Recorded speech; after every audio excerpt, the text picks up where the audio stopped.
Welcome back to મુક્તિસ kitchen. હું છું મુક્તિ પંડ્યા। આજે આપણે બનાવીશું ઉપવાસ હોય છે ત્યારે આપણે શક્કરિયાની શાક કાં તો શીરો કાં તો પછીના પરોઠા કે બનાવીને ખાતા હોઈએ છીએ।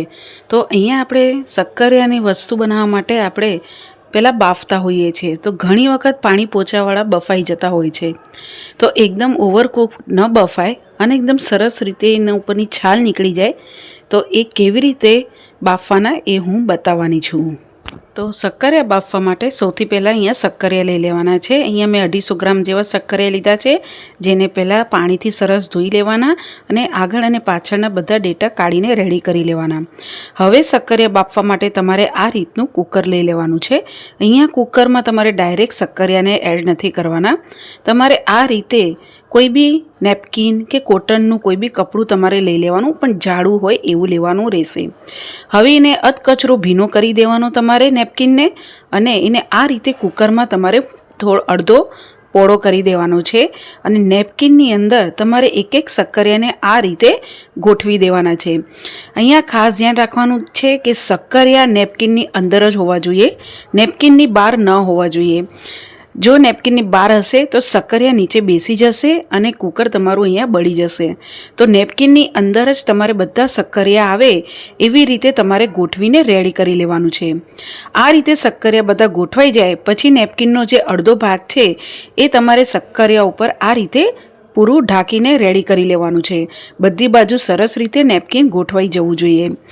આ રીતે નેપકિન ગોઠવાઈ જાય પછી તમારે આના ઉપર 1 થી 2 ચમચી જેટલું જ પાણી એડ કરવાનું છે, વધારે પાણી એડ નથી કરવાનું, કારણ કે અહીંયા નેપકિન આપણે થોડુંક ભીનો એટલે મીન્સ કે નીચવીને જે ભીનો હોય નેપકિન એવું તમારે લેવાનું છે, એટલે વધારે પાણી ઉપયોગમાં નથી લેવાનું।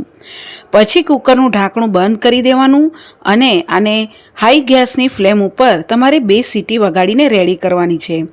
તો અહીંયા તમારી હાઈ ગેસની ફ્લેમ ઉપર 1 સીટી થઈ અને હવે આ બીજી સીટી થઈ, પછી તમારે ગેસની ફ્લેમ બંધ કરી દેવાની અને કુકર પૂરું ઠંડુ થાય ત્યાં સુધી તમારે રાહ જોવાની છે। કુકર અહીંયા તમારું પૂરું ઠંડુ થાય પછી આ રીતે તમે ખોલીને જોશો અને અંદર ચાકુ નાખીને તમે શક્કરીની અંદર જોશો તો ઇઝીલી ચાકુ જતું રહે છે અને ચાકુ બી ક્લીન નીકળે છે। અહીંયા શક્કરિયા સરસ તમારા બફાઈ ગયેલા હશે તો ચાકુ ઇઝીલી જતું રહેશે। અહીંયા જો તમને એમ લાગે કે શક્કરિયા થોડા કડક છે, 2 સીટીમાં બરાબર બફાયા નથી, તો તમે 1 સીટી વધારે વગાડી શકો છો। અહીંયા પછી શક્કરિયાને બધા નેપકિનમાંથી તમારે એક પ્લેટમાં કાઢી લેવાના છે અને રૂમ ટેમ્પરેચર ઉપર આપણે ઠંડુ થવા દેવાના છે।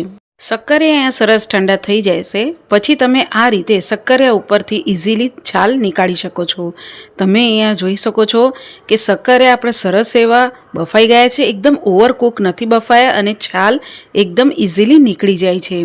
તો આ રીતે શક્કરિયા ઉપરથી બધી છાલ તમે કાઢીને તમે શક્કરિયાને એરટાઇટ ડબ્બામાં 2 દિવસ સુધી બી સ્ટોર કરી શકો છો ફ્રીજમાં।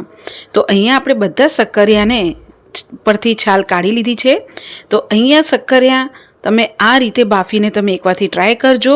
કુકરમાં જ્યારે બી તમે નેપકિન મૂકો તો એ ભીનો હોવો જોઈએ, જો કોરો હશે તો એ બળી જશે અને કુકર બી તમારું બળી જશે।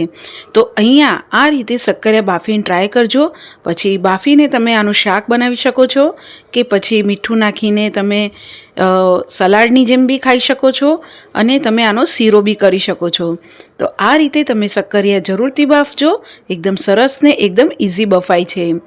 અને તમને જો મારી આ રેસીપી ગમે તો મારી ચેનલને સબસ્ક્રાઈબ કરજો, બેલ આઇકન પર ક્લિક કરજો, લાઇક કરજો, શેર કરજો અને તમને કેવી લાગી મને કોમેન્ટ્સ બોક્સમાં જણાવજો। Thank you for watching.